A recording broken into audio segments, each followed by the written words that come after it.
কয়েকদিন ধরে খাবারে একদম রুচি পাচ্ছি না, চিন্তা করলাম ঝাল ঝাল কিছু একটা খাই। আর তখনই আমার ননদ আসছিল গ্রাম থেকে, আর আসার সময় এত মজার একটা জিনিস নিয়ে আসে, আর সেটা দিয়ে আজকে আমি এই রেসিপিটা বানিয়েছি। এত মজা করে খেয়েছি আলহামদুলিল্লাহ। যারা ঝালখোর আছেন তারা অবশ্যই চিনতে পেরে গেছেন আমি কি তৈরি করেছি। এটা হলো মরিচ বাটা, একদম লাল মরিচকে রসুন আর ধনিয়া পাতা দিয়ে ভালো করে বেটে নিয়ে আসছে, আর সেটাকে এখন আমি ভাজবো। তো এটা ভাজার জন্য আমার প্রথমে অনেকগুলো পেঁয়াজ কাটতে হবে।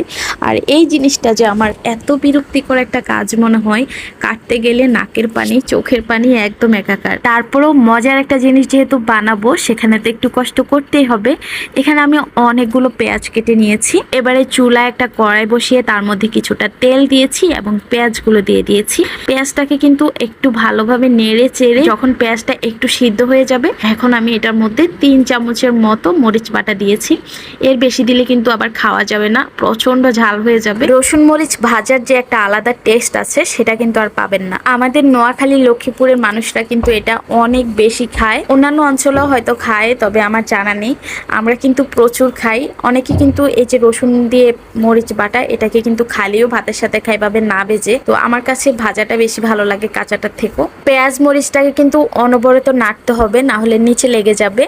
যখন দেখবেন যে পেঁয়াজটা এভাবে ছেড়ে ছেড়ে ঝুড়া হয়ে আসছে, তখনই বুঝবেন যে আপনার মরিচ ভাজাটা একদম রেডি। এখন আমি একটা বাটিতে তুলে নিয়েছি, আর আমার স্বামীজানের জন্য কিছুটা তুলে রাখছি, কারণ ওনার কিন্তু এটা অনেক বেশি পছন্দ। তার জন্য রেখে এরপরে আমি আর আমার শাশুড়ি আম্মু খেতে বসে গিয়েছি। আমার শাশুড়ি আম্মু ঝাল বেশি খেতে পারে না, তারপরে এটা থেকে একটু খেয়েছে, আর বাকি সবগুলা কিন্তু আমিই খেয়েছি। আচ্ছা, আপনারাই বলেন তো এটা দেখতে কতটা লোভনীয় মনে হচ্ছে। ফ্রিজে একটু গরু মাংসের ঝোল ছিল, সেটাও গরম করে নিয়েছি। আর গরুর মাংসের ঝোলের সাথে এই মরিচ ভাজা এত বেশি মজা লাগছে, সত্যি আমি বোঝাতে পারবো না যে কতদিন পর এত মজা করে ভাত খেয়েছি। সবাই ভালো থাকবেন, আল্লাহ হাফেজ।